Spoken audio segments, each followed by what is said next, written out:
James here with Amendment Wholesale. Let's discuss the number one question we receive from dealers around 98% of the time. Do you have hunting ammo? The answer is yes, but there are some discussions that need to be had over this question because truthfully, where did it all go? With over 15 million paid hunting license holders and almost $1 billion collected for licenses, it's probably something we in the gun industry should talk about. Stay tuned and let's discuss hunting ammunition and the future. What, you want in on this discussion? What, are you excited about the hunting ammo shortage? Oh, well, I'm about to tell them how to get more hunting ammo. Yeah, keep walking.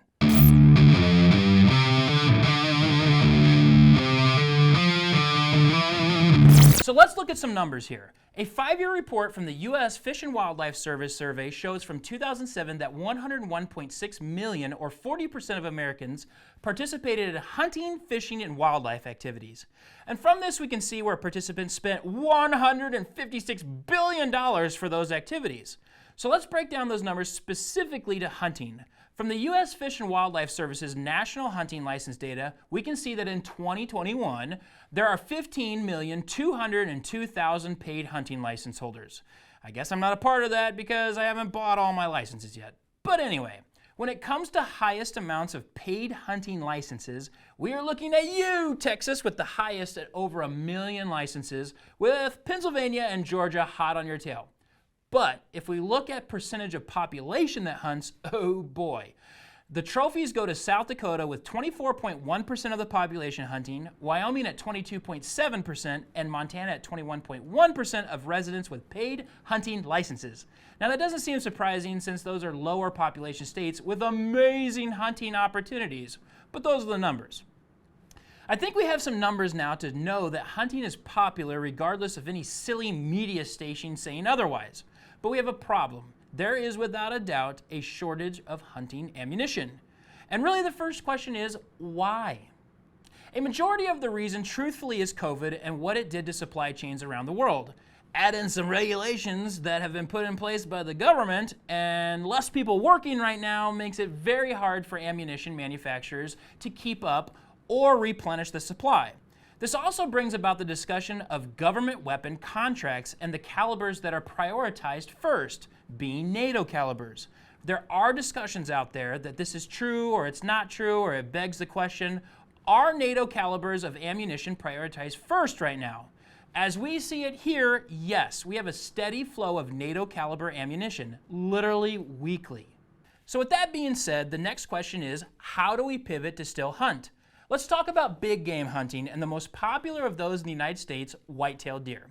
If NATO rounds are believed or perceived to be the priority, then how do we get hunting ammunition if they are not in the NATO caliber or are not being made with a soft point, hollow point, or expanding type bullet, which is pretty much used in all hunting regulations for all 50 states.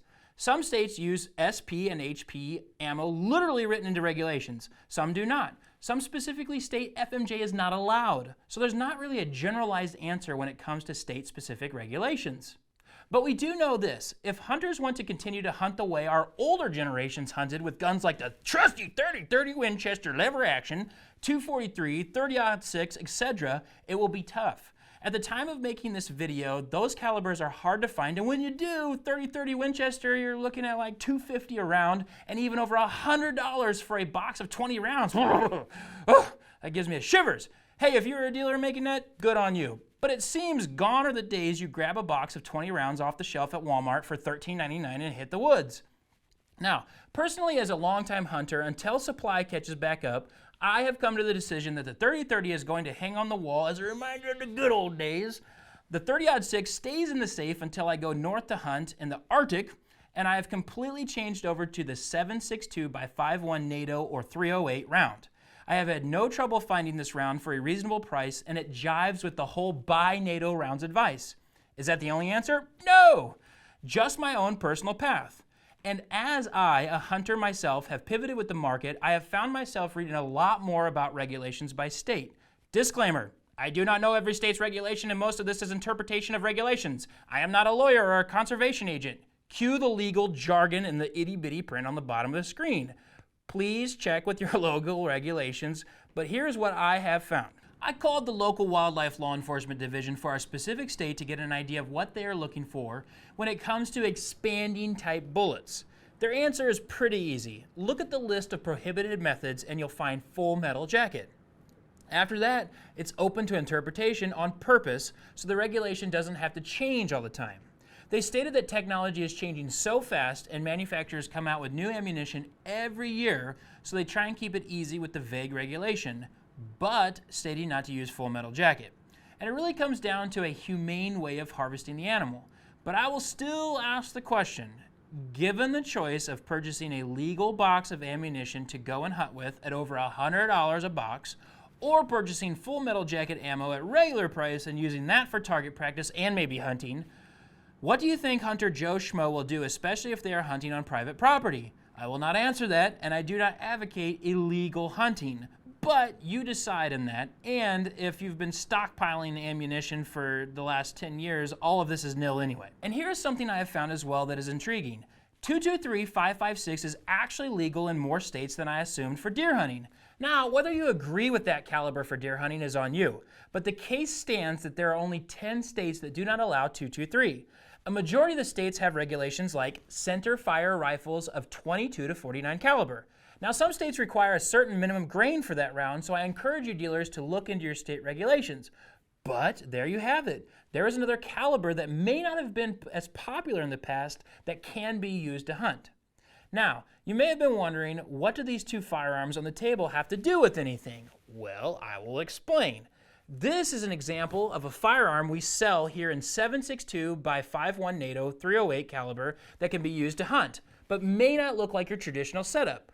Here's the Diamondback AR pistol in 308 with 13.5-inch barrel, M-lock rail system, and tailhook brace. Again, it may not look something you would take into the woods, but it's legal to hunt with in almost all states with the right type of ammo, and it pretty well wraps up your self-defense needs as well. There are even specific regulations for hunting with this pistol, like this from North Dakota. Handguns must have a minimum barrel length of 4 inches and be .35 caliber or larger. In addition, though, any center-fire handgun designed to fire a legal rifle cartridge is legal. So this will work to get you into the woods. The other firearm we have here is the Bula Defense Paratrooper M14 308 with 19-inch barrel. Does it look like something you need to go take on the communist regimes of the old? Yes, it does. But it's also a spectacular choice for hunting big game.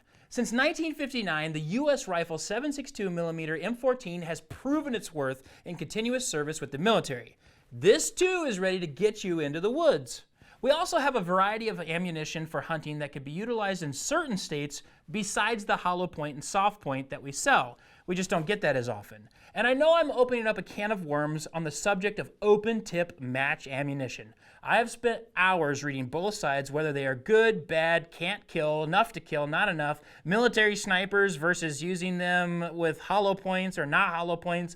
Will they fragment at 50 yards versus 500 yards? I am not going to jump into that one, but just know even the local wildlife enforcement was on the fence with this ammunition, stating they're just basically looking for FMJ, and if it's not, they move right along. But no, we have amazing open tip ammunition in both NATO rounds and 223 and 308 for whatever the purpose. And to top off this discussion, we do have plenty of full metal jacket precision ammunition that can be used each of these weekends to practice leading up to hunting seasons.